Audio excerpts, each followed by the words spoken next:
My name is Orby Ledbetter. The C stands for Columbus. I was born in Breckenridge, Texas, in a tent. And before they got the house finished, when my dad, he worked in the oil field, he went to Smackover, Arkansas. And we traveled around quite a bit there in Oklahoma and New Mexico and all that. My mother had TB when I was 4 years old. I went, my aunts and uncles raised by them. And then she passed away when I was 10 years old and went to my grandparents on that. They had the National Guard in the high school there. Well, my friends, they was the National Guard. They come in there, and they told me about it. I talked to him. I had an uncle, he was in the National Guard then. So I joined, I was 16 years old there. The paper said I was 18, so I got to, I'm supposed to be 94 years old. I can prove it. I'm 92 years old. We had a drill every Monday night, and they paid $1. They paid us every 4 months. And no country boy like I was, well, money was scarce back them days. So I did hunt and caught skunks and stuff that way to pay me, get my money, extra money. But I got that $12 every 3 months. So on that, then we went to Camp Bullis, San Antonio. All was out there, brush and ticks like to eat us up. And then next year, went to Louisiana, the forest over there, and come a hurricane, blow the tents all down, everything else. And 1 week we just run around in underwear. And next year, we went to the places down here, Camp Hula. In 1940, November 25th, they mobilized us and we stayed 2 months there in Breckenridge. We had all kind of uniforms and everything, a different uniform. We went to Camp Bullis. First 3 or 4 months, we had to just rebuild the camp there and get it off and make sidewalks, stuff that way. We trained there and all kind of training. December the 6th, I assigned Corporal of the Guard at the ammunition dump. It's 6 miles outside the camp there. They had 6 men, and we put machine guns in front of the gate there. The next morning, we had rations. The next morning, after we eat, here come a convoy down there, 6, 8 trucks come down there, and the old captain there said, "Open the gate." And what for? I said, "The lieutenant told me not to open the gate. He got here." Oh, I said, "Pearl Harbor," said, "Japanese would be in Brownwood." Everybody didn't even know where Pearl Harbor was. I told him I wanted to open that gate. He said, "You're a private now." So I said, "Okay, but I got the machine gun, and you're not getting in here." And about that time, here come a lieutenant, the major. He asked his captain, "What are you doing out here?" He said, "I want some ammunition." And he told him, said, he seen I had my stripes tore off, and the lieutenant did. He said, "What happened?" I told him, and the major told that the captain, "Just get them trucks back in the camp there at once, or you'll be a private." I had relief there. They come out about an hour. We went back to the company. After dinner, we got radios. They brought radios in there. We heard Roosevelt tell us about, I knew they attacked at Pearl Harbor, but nobody didn't know too much about it. But we declared war, so we knew that was the deal. They called us in there and said, "Sign these papers." And of course, we want to go fight somebody, the young kids. And so I signed up for duration. It's 5 years I was in there. And then we went to Camp Blanding and took a swamp. We went out there in them swamps. We'd go out Monday morning, go out there in swamps, and come back Saturday morning. And we did that. Then we went to July. We went to North Carolina, and we just loaded us out on the side of the road. We just marched and done some things that way for 2 months. And then we went to Camp Edwards, Massachusetts, April Fool the 1st, April Fool Day, we loaded on boats. And the U.S. Argentina, it was a passenger boat, and we loaded on it. I had to go down the hole. There I had trucks all down the hole there, and in beds there, I had the bottom ones, so I slept in the truck. And I don't know what happened before it left. I had an upset stomach, felt bad, and started out that water. I did feel bad. So the kitchen right next to us there, and Sam had one there. He'd bake pies on there. He baked bread. I ate a loaf of bread a day. What I ate there till we got to Orby, Africa, and we loaded there, and went about 3 miles, or maybe about a mile and a half, something, on the beach there, and we set up our pup tents, lined them up, everything else. Here come a general down there and said, "You're in a war zone," said, "Scatter them out." So we started digging in rock about 6 inches, as far as we could dig. We spent the night trying to break through that rock. And then we went on down to the beach there, the woods. They built just a block of a house, it's 2-story there, the framework, all that. And we had tracer bullets. We used tracer bullets. We had one squad on the front of it, and one squad to take the building. We had a hole dug in the first building. He threw a grenade, burst the grenade in. And we'd put a pretty good show on her. We trained them, And the other time we had stand guard, honor guard.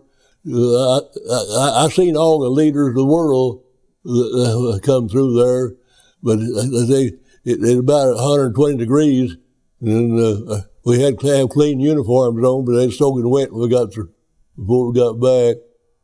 And about first day over, I seen a pepper yard, and it's about 40 foot square. I had rolled every different pepper.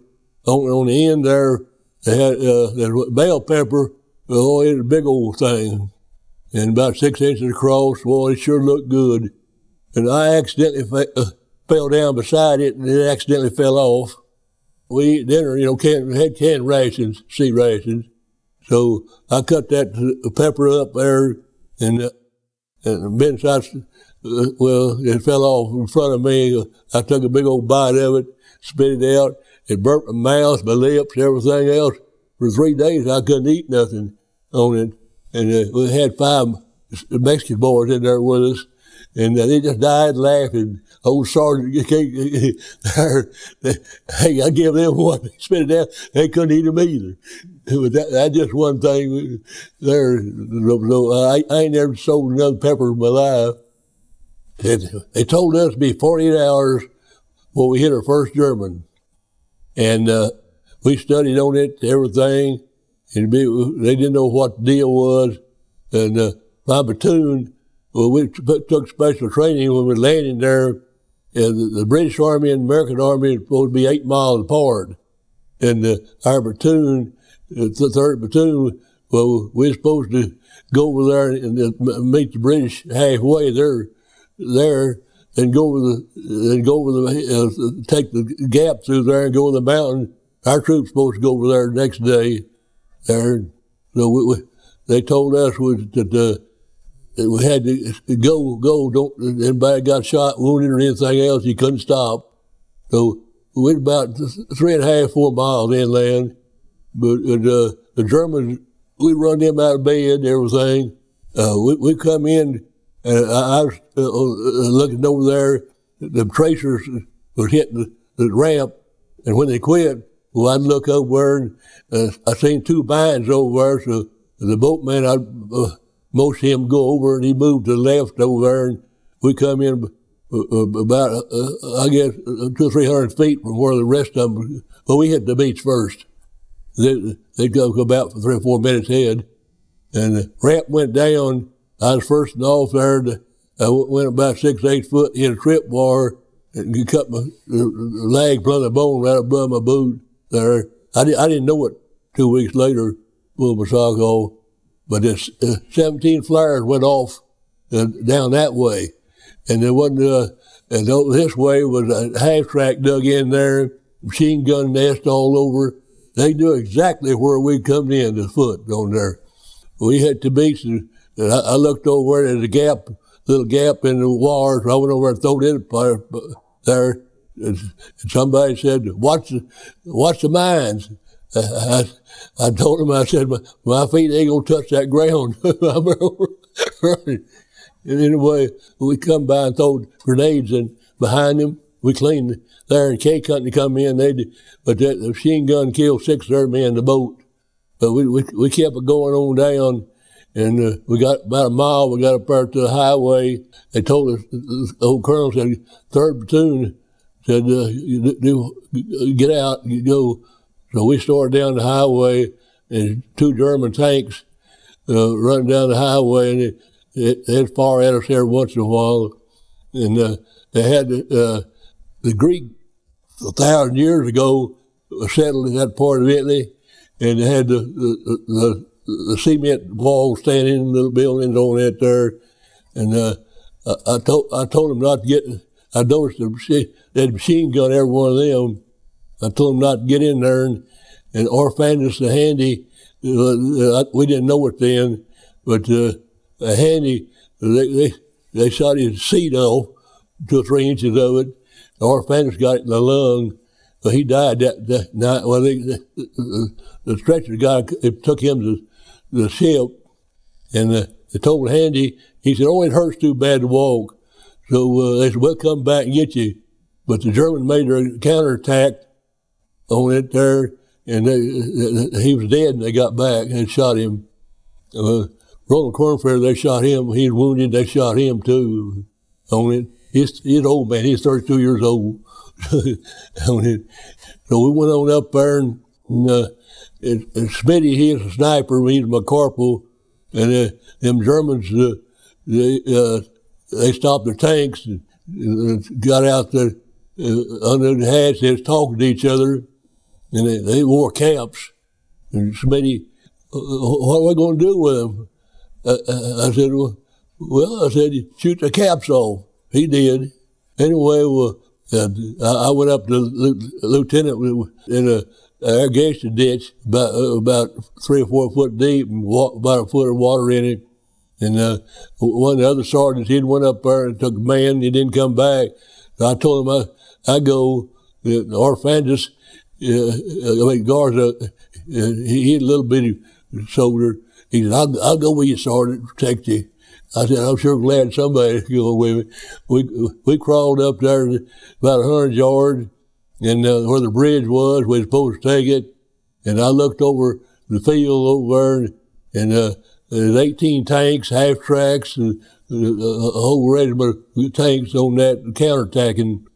And I looked over the railroad there, dug down, and the highway was up there.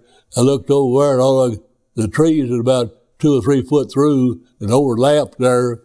And I see under them there, solid tanks and half-tracks. So I told Garcia, can you crawfish? Crawled backwards, there, went back, told the lieutenant there, and I told the runner, he went back, he headed off, and about that time I looked up and there was a tank sitting there about 30 feet from us, and the lieutenant jumped, we surrender, and looked up and there's two Burt guns, soldiers' Burt guns right above us. I had a hand grenade in my hand, pulled the pin. I'd seen a machine gun nest over there that I thought I could throw at, and they just let us go by, and I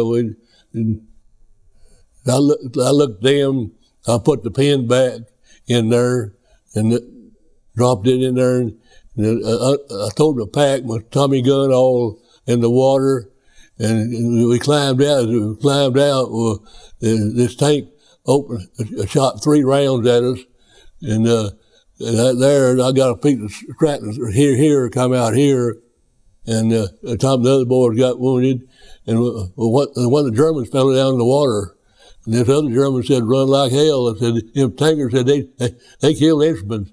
Said they can't see now that little we went down and went in the railroad track by the first one, went down there, and there was a whole company of men. They'd all, as far as I could see, they'd already went by us. The Navy opened up on that there's the bridge. They opened up on it, and they told us to run. The lieutenant was shot through both of the last part of the meat to hit the leg, and it took a pair of pliers full of metal out of my hand.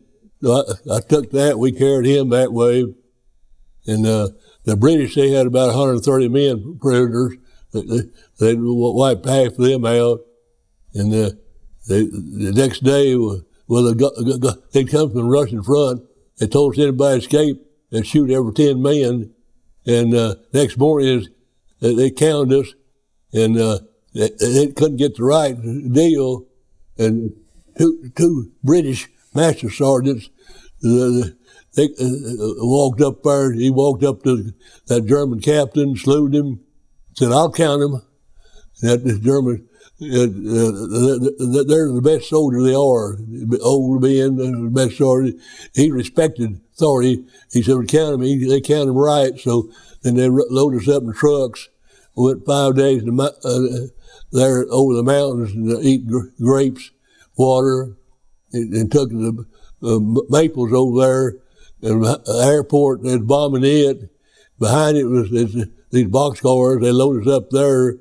They loaded us up, packed us in there, where I was against the wall over there. I had a little crack there, and you couldn't turn around and see who was behind you. It was packed that tight. And 4 days and 5 nights we was in that, no water, no need. And but the 780 people went through there, the company, and 97 of them killed. We went through Czechoslovakia and all that way. I seen some beautiful country through that little hole. And we went to Munich, stopped there, had that concentration camp there. We did it 3 or 4 days. And but we had Turner uniforms in. I got a Serb uniform. They fought back in the 80s. It had bullet holes in the jacket. So we had to wear them. They took our pictures that way, and they loaded us up on there. We went to 2B up there, and they separated the officers. The officers all went to one camp up there, and sergeants and privates, we went up there. We had room enough there to lay down everything else. We got up there, I stayed 30 days, and they sent the privates out on potato fields, stuff that way. And 3B was a sergeant's camp, non-commissioned officers. It was a show camp, what it was. We had it pretty good. Sergeants runs the Army, and then there. But they had the barracks there. They had the front part was 250 men, the back part 250 men. In the middle was a washroom there, and I wore the same uniform all 19 months. In Poland, we was in Poland. And then they had the wooden beds there. There's 3 people, 3 high. You slept there, and the 2 that way, where 6 men slept there, and they did put straw, but straw had so many fleas, lice in there, and they gave us a little old blanket there you could see through, and we had a rock stove in there, a brick stove. We never did have no coal enough to put in it, and we had a Feldwebel, we had a German officer. He was a policeman in Berlin. Out of 500 men, he called every man his first name, and he wasn't no Nazi. He helped us out, and everything. Did what he said. You treat me nice, I'll treat you nice. So he's just a good feller. And but we had to count out every morning. They give us hot water, brown hot water every morning. Well, we got Red Cross boxes there, and they had a can corn willy, a can of Spam, a little can of salmons or sardines, and they had sugar in there, 5 packs of cigarettes, stuff that way. But twice a week they give it to you, and they punched holes in it. He had to have a buddy, so both of you got that and that. So that's where they couldn't escape. They called us out there, but we didn't have to do nothing, just them 2 call-outs on it, and have that picture there where it showed them all out there. They had to have a count of it. So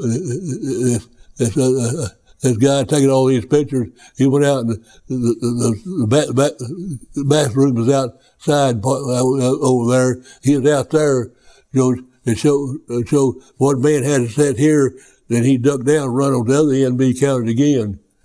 But every once in a while on a pretty day, somebody ducked down just ornery, and they counted a couple hours. The Germans couldn't count. And then at nighttime, you go to school, learn German, French, or Polish, any language you wanted. Then they had newspaper reporters or bookkeepers. Some of the boys made pretty good. I had one boy, man there, he's sat at our table. He speak good German, and he loaded there. And he'd talk out German on that. He'd ask me, "Is that right?" "I don't know." And he'd say it 3 or 4 times. And finally, I picked up a little bit, just hearing him talking, But the German got all kind of German there. But when I got home, I had two grandkids, boy and a girl, speak perfect. They're German, Texas German, kind of like Texas Spanish there. But they laughed at me, so I quit. They had card games all the time. These boys would make the plays, all that. That's organized, Once a month they had a show on. And that's what they trained went to college for, come back. They had one of the leaders there, all under him, and they take cardboard boxes and make anything there was. And we put a show on, like the girls dancing, singing. We had regular actors. And we had guys do anything in the world. I mean, there's about 3,000 of us in there. Bound to have people do something, do there. And then the Catholic boys, they had a priest come in there. And we had one room, we had a church built. They give us half room church there. And the Protestant did come in there. And we had one boy from California. He made a preacher after he got out of there. But he done pretty good there, But we did have that. You went there Sunday on that. Didn't have to ask nobody or anything else on that. He's a Polish priest. He couldn't speak English. But them boys, they went there anyway. And then you had the Red Cross, International Red Cross. Now, Hitler, he went by the Geneva Conference. So the Russians, they didn't do it, see. There's 25,000 of them starved to death at that camp there. And when we had Red Cross marshals, we would have starved.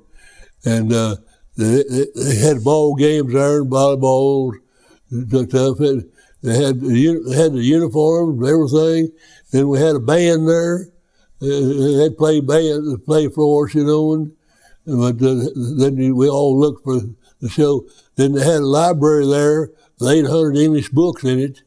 You don't want to read an English book. I read all of them, but I read a paragraph at a time. And space read on it. I read all of them there. But the YMCA give us books. What about a big shape, about that big, blanks, You filled it up. Well, I paid 5 pack of cigarettes for it, and I filled it up there. And at that time, I had a cousin, she drawed cartoons, and she taught me how to draw cartoons, you know. Well, I drew cartoons, everybody found, so I spent a whole lot of my time drawing for other people's books. The people make poems up and everything, and songs, and I'd copy them. Some of them I made up. I had a college guy from Kentucky there. He'd correct my English on it. So then he was a barber, and I helped make him a barber chair and out of scrap. And for 2 cents, he'd cut your hair. We had 2 men escape to London, and there's always somebody gone, 1 or 2 men. And what they do, they get over to Holland or other seaports, and the Stapo would let them stay over there and find out who had helped them, and they'd bring them back. And they had to spend 30 days on bread and water.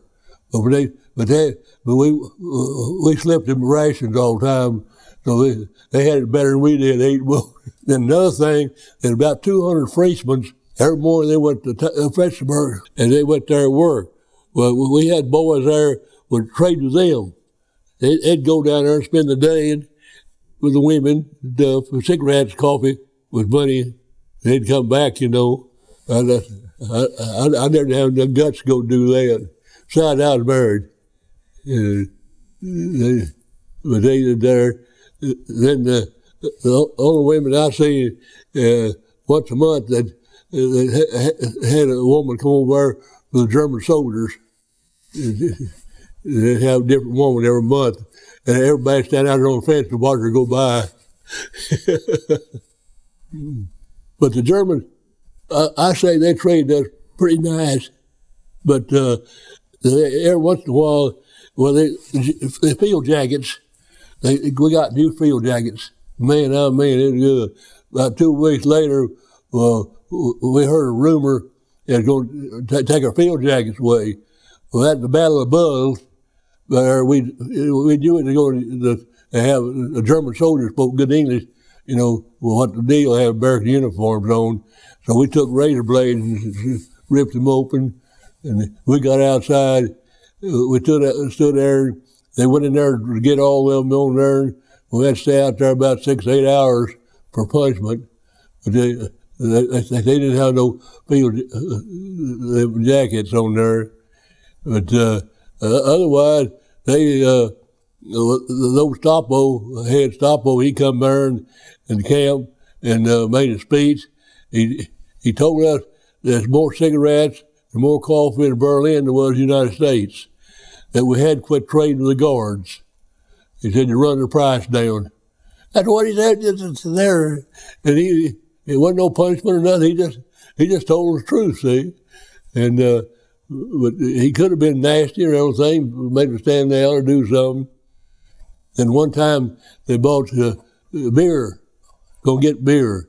In a couple of weeks, they brought a little old keg in there, about 10-gallon keg in there, put it up there. And I never have drank beer on it, whiskey or anything like that. I sat over there, and then somebody said, that ain't beer, that's root beer. It ain't fit to eat. Ain't no alcohol in it or anything. And the boy let me move. I moved out and let some expert on that. I drank, well, that's the best darn root beer I ever drank. It drags off of the bottom of the barrels or something, you know. And about 4 or 5 of us, we had all the root beer we wanted for about 2 or 3 days. Then another day, they brought us fish. It looked like a dead fish. It's cheese, supposed to be cheese. Looked like a dead fish, about a week old. And tastes good? Oh, man, it tasted good. But they made me go outside and eat it. Then we had a little PX there. You buy razor blades, stuff that way. You couldn't buy nothing else to eat. But we eat rutabaga soup. The French eat our Red Cross boxes. We didn't have, all we had was a bowl of rutabaga a day and bread. It made out the recipe over that bread. they're made out of sawdust, beet leaves, and you can tell that it's a loaf about that big. And most time you cut it, about 6, 8 men cut it, and you always had one man cutting it, but you had your number there.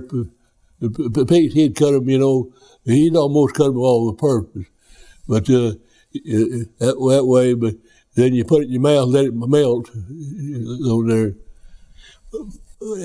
They throw the bread outside, and they just stack it up out there. Wasn't nothing, no animals eat it. The little boy, he was out there, and I knew enough German, Carol some part way. We understood each other. And I talked to him for about 5 minutes. I had a D-bar. I throwed it, he caught it. About that time, I wasn't paying no attention. It's Stapo, horseback. Stapo, that's our secret police. They had a aluminum deal on the neck here. And he asked me what I was talking about. Well, he hollered, all the wagons that run their horses, they took off. And they're scared to death, them people was. And he asked me what I said. I told him I didn't understand German, I don't speak German. I said, I couldn't talk to him. Well, he had a pistol right in my nose. And in German, you look him right straight in the eye. You don't blink an eye at him. And they respect that. If you show anything weak, they'd shoot you. So he put his gun up, took his glove, hit me twice like that. And he must have had a good day anyway. He rode off. And that's close as I got. Then we was marching there, and we left. We slept in this big barn. Everybody had to sleep like this. There's fleas like to eat us up. And we started out. About 15, 20 boys fell out, pack stuff. But this motorcycle guy come by there, and our guard, he talked to him. Well, I caught a little bit, but as soon as he left, I went over and asked this guard what he said. He said, if you fall out today, they're going to shoot you. In German, I can understand that. I hollered and told the boys, I said, they're going to shoot you if you fall out. Well, here they come back, all to come back there. And Johnson, he come back. Well, I fell in that line here, and he put his hand on my shoulder. He said, what did he say? About that time, they fired a shot, it come hit him in the temple. That way it killed him. And that next morning, that guard, he ended up dead. We seen him in a bar ditch somewhere. But our guards told us, don't do anything, He said if you get within the forest, he said that you escape, the Russians shoot, kill you. And one guy, I felt sorry for him. He's 16 years old, and he rushed in the front, and he was shot through the heart. His machine gun. I read the paper. I could read German, I couldn't talk it. And well, my job was looking at the newspaper. I get a newspaper. They had about 4 or 6 pictures there of everybody got killed and where they got killed at. Well, I had to write that down. I left it on the papers there on the table, and it disappeared. I don't know what happened, but it's well down.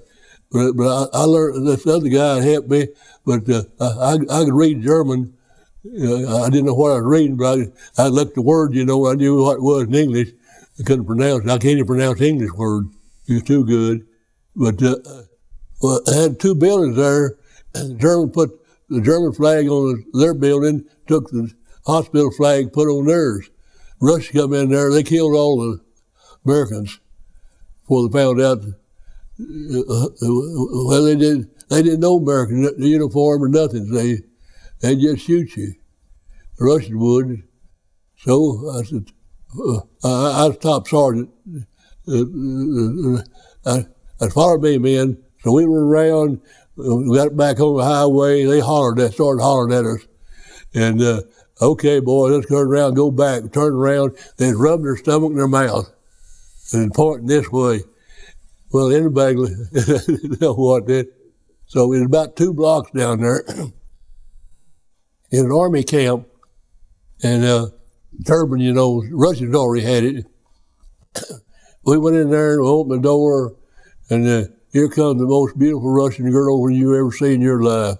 Had a big old hot bowl of soup, had that bread, you know, and 6 of them, they come over there, and we sat down, they give us that, you know.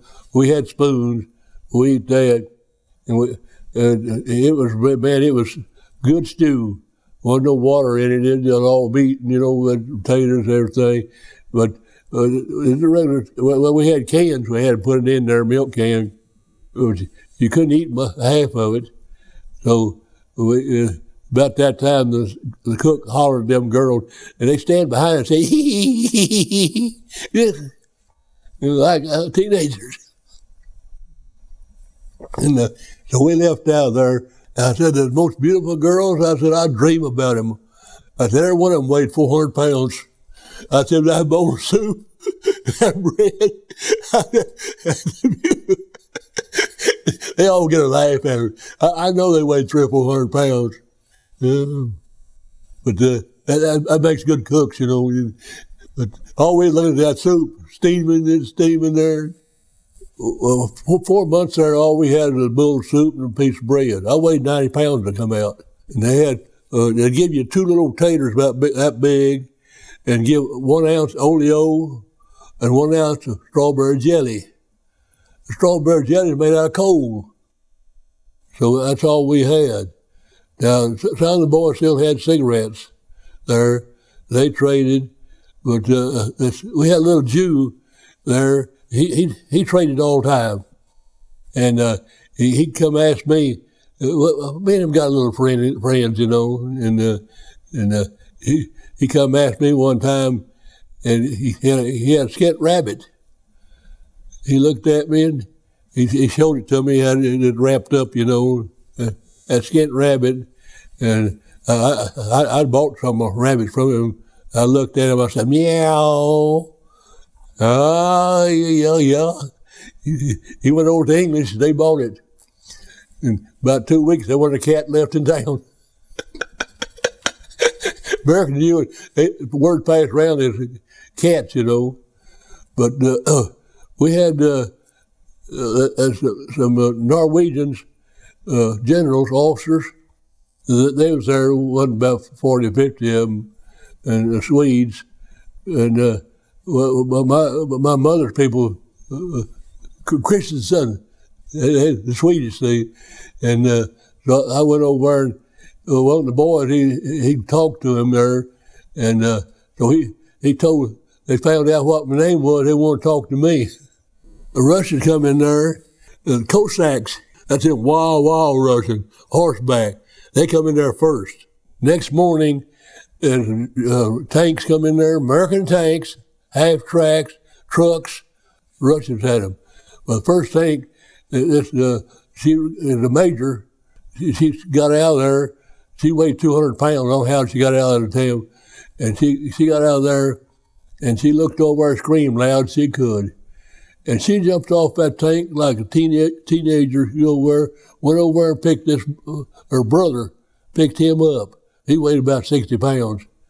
And it almost made you cry, you know. Both of them was crying. And she went back, gave him a piece of bread, stuck him inside the tank. And they took off. And the Germans down there about a half mile, they had a big battle down there.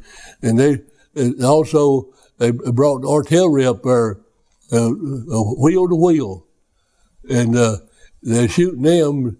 They said some of the officers went out there, told them about the prisoner of war camp. They apologized, so they moved back there, and we had 3 shells exploded there while the battle is. There's 80,000 Germans between there and Germany, and they killed over 60,000 of them. And they bombed him. They had these 3 tri-motor airplanes, and bombed him. they wouldn't be about 400 or 500 foot up there, and one of them, he exploded. Just little bitty pieces come down. Then one of them come up there, and just like he hit his tail, he come down about that way and blowed up. But all day long, they did come over there, and some of them we could see over the battlefield, you know, up there high. You see the planes knocked down. We had a sight scene on them. But they wanted to take us to Odessa there, and they're going to get $25 a piece for us. Then another deal, their slave labor on the western side, they want all them come back. Now, I heard this pretty straight. Guys, he seen it. And 800 Russian officers went out there and committed suicide in this airfield. Churchill wanted them to go back. And I guess maybe 2,000 or 3,000 of them committed suicide. Well, I escaped. 10 of them escaped. We left them about 3 o'clock in the morning. I did 120 miles American troops, so we made it in 20 days. Jeeps had jeeps, 6 jeeps, and they stopped on the road, and on the hood of the car he had a map. This major did. I knew all what I got in the book one time. Looked all the rank, the major, and I looked over there, and he couldn't speak my hand language. I told him, no, you're over here, like that. But I drawed on the hood where he was, and just like anything else, we run off some of our maps. They wasn't no good. So he gave us a sausage and give us a cigar, a foot cigar about that big. Well, I didn't smoke. I brought him home for Dad, and then he invited us to ride. Okay, we rode. Well, we stayed with him 6 days, and I'd tell him where he was. My job in the prison camp was look at all the maps, and they'd say they want a map to Holland and stuff that way. So I'd make it, and when they escaped, they took it with them. I'd be surprised. I know 4 or 5 didn't make it back home, but the camp there, they sent the newspaper people come up there first. Then they sent trucks up there, and they come about a mile from camp. The newspaper men told them the trucks, where the trucks was. Well, there's a bunch of them took off, but there's 200 or 300 of them stood there, and they went to Odessa. And they got to Odessa, they got in a British ship, and like starved to death their food. All kind of people was on the road. German, civilian, English, all that. And we could see Magdeburg, on the outskirts of it, and we seen American trucks come down. Well, these other trucks, they picked them up, and they told us, we'll pick you up coming back.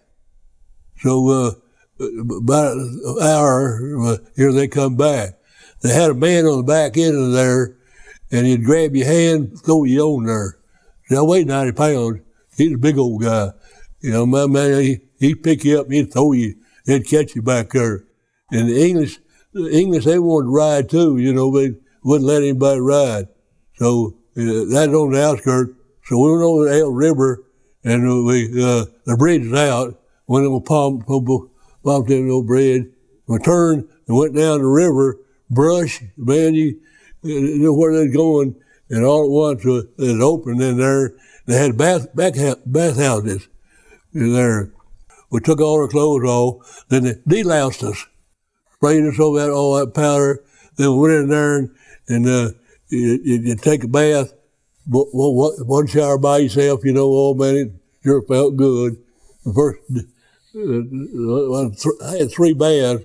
The best in there is 4 of us on the same sprinkle for 1 minute dry there. Then you come through there He got new clothes, underwear, all new clothes, everything. Then he went out the back there. They had trucks loaded up, get on a truck, and they take you over to the airport. And there, it's 4 or 5 miles over there somewhere. And there, they had where the air people, their barracks, went in there. There were seat rations, big boxes of seat rations everywhere. But my buddy was the Cherokee Indian from New Orleans. And he's the same size I was. We got down there, and it's about a 3-pound bacon, he said. So we opened it, and it's in grease. Man, we eat 3 pounds of bacon. It hadn't killed us. The second day, well, everybody go out of the fence there, cut holes in the fence, go out, and my buddy, he went out and got 2 banty hens, everybody else, and this Indian, he said, I seen a hat factory downtown yesterday. Okay, he'll get us a hat, calf. Well, we went down there, and I guess there's 100, 200 dead Germans and then Russians. The Germans are trying to get through town, the American lines to surrender. And we went in there, and they had the fur, rabbit fur, the whole deal on down how they made it. But the end of the line where they had the perfect hat, there wasn't no hats. Oh, somebody had already got them. So we stood there a minute and bang, bang, bang. What's going on around here? I guess all them German towns got tunnels on them, down there. So that Indian, he wasn't scared of nothing.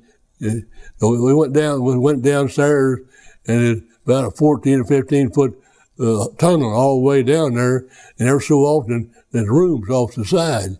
And I don't know how far, and there's 2 Russians in there beating the safe open. They didn't get it open. And, Americanos, they had to hug us, kiss us, on the cheek. And they gave me a sledgehammer, one of them 16-pound sledgehammers. It just went right straight through my hand. I couldn't even lift it. But this Indian, he got another sledgehammer. So I backed out of there and went to the next door and opened it up. Boy, I made it out of hog heaven. There they had these gallon fruit jars full of potatoes and beans and beets and every other vegetable. Just man, it's full. They had a big tow sack over there. It's about 3 times as big as ours was. I filled it plumb up, couldn't move it. Take some of it out, fill it up, couldn't move it. And finally he come, I hollered at him, and we had it where we could drag it. There, it's quite a few gallons in there. It's heavy. Well, we got outside, looked up there, and here come 4 or 5 of our buddies with overtime. We didn't come back in time. That's what the deal was. They'd come hunt us. They come back. We carried it back up there, and boy, me and you, we had some good eats that night. When I actually got through eating here, the Russians had brought soup in there. We was already full. So I stayed 2 days with them, and they wouldn't let us go with these trucks. Odessa, they put guards around the camp. About 3 or 4 o'clock, about 3 o'clock in the morning, we already had a hole out of the fence. We went out, 10 of us started out. Then there's 101 airplanes come and landed the airfield. And we went over there, there's so many people. The second day was our time, we lined, so many people lined up, We got on there, it's all empty in there. We had to sit down this way tight, and here come a 16-year-old pilot there with his hat turned around back on there. And some of them said, when you get out of grade school? Kid him that way. He said, well, don't just laugh. He said, I'm going to be there before you do. And his crew come in there, and they said, don't worry about him. Said, he's the best pilot in the whole God. And we was on the bottom there, and heck, we went over 200 or 300 feet from the buildings. Some of them we had to go around him and everything. And then we landed over in France, And what we're supposed to do is with other planes, they landed Paris that week there. We was looking forward to that, but they wagged us off. We went to the Havre there, in back in the brush. We landed there, and we went there, and they had tents there, and each of them had a state on them, little states. They had 2 or 3 names. Texas, well, there's 164 of us, and about 100 of us Air Corps. They had a major, fighter pilot, major. He come back, well, I got me a boat. He said, I turned it down for everybody else. It's a private boat. So, somebody else, they told him where to go to. He said, we're going too. You go. Okay, he said, so it's a cement boat. That's what it was, cement. He said, you got to take your bags. At that time we had equipment, had a little in a bag, bear's bag. Put them down the hole and said, you sleep down the hole or sleep on deck. He said, ain't no room. Well, there wasn't no soldiers on there, or POWs to us, see. So we got that, and we got on the boat. Well, the officers would give $100 a piece, I'd give them $50. And they started, I don't know where the cards come from. Well, some of them had been to Paris for 4 days. And they started playing cards and shooting dice. And I went over there, stood at the door, and this old sailor come there and said, fella, come to me. Well, okay, I'm eager enough. I went down there, and they had a room about 12 by 12, water on it, and cigars, cigarette rats, candy, and all that. And I was getting almost $200, and I needed to, hell, I ain't got no money. Go up there and get it. So I went up there and get it. I hollered attention, though, and everybody, when I hollered, everybody shut up. And I told them what the deal, and somebody, he went to the pot. So I got 4 or 5 buddies, and we went around and gathered all the money, went down there and brought all the stuff back. Give each man a box of cigars, a carton of cigarettes, and chocolate Hershey's, Hershey bars, almond Hershey bar, a box of them. Then they had that other little candy where it's made out of sugar stuff that way. You shipped it on Christmas stuff. There, every man got some. And I had a bunch of it left over, so stacked it up there, and I said, "Oh, come and get it." And about that time, ship was on fire. I looked over there, and the captain there, he was a joker anyway. He's fun there. He had 4 cigars in his mouth, and ain't a man in the world could that much smoke out of 1 cigar. And every morning, about 12:30 to 1 o'clock, it started raining. And we went on deck, so we had to get the hallway there, and everybody just sat that back there, and some of them went to sleep, some of them told little dirty jokes, laughed. Everybody's happy. I guess I got an hour of sleep a night, but on deck, you go up on deck, sleep all day on it. And the food wasn't too good, so I ate a box of Hershey's a day. I was there 10 days, I ate 10 boxes of Hershey's. Wow. I still like them. Well, I'd put my socks off and wash the blood off of them, be snow wet, put them back on there, sure felt good for about 2 hours. Then it started hurting too bad, I'd do that. Well, they kind of cured up, but I don't know on it, but they busted loose. All my toes there was bloody on it. An old doctor said, "We're going to send you to the hospital." I said, "Captain, I'm going to tell you something. Before I come over here, I told them MPs that all of my buddies coming to get me." And he laughed at me. I've been over there 3 years. Well, he said, "Where you live?" I told him Breckenridge. And Abilene had an airport, hospital. He said, "Well, you go to the doctor over there?" "Yeah, I walk over there." And, he said, "Okay." So I put 3 pair of socks on. Doctor got the blood, the scab, and 3 pair of socks on. he went and got my shoes was 3 or 4 sizes too big, and he said, I said, they feel good. They do. So we got that time. It's almost dark. It's June the 20th. I got home June 21st, and the bus was full. So they had these people there in San Antonio take you for a ride, on their so much money. About 6 o'clock in the morning, I got to Breckenridge. I didn't know where my wife lived at or anything. And the taxi driver, he knew where she lived. I got there about 6 o'clock, went in there and talked to her a few minutes, and cars started driving up there, with kin folks, all that. But my Aunt Delphi, she had broke her shoulder, the arm, something. Well, she cooked a big dinner, had to eat outside on the table, where there's cotton trees, and there, so I ate there.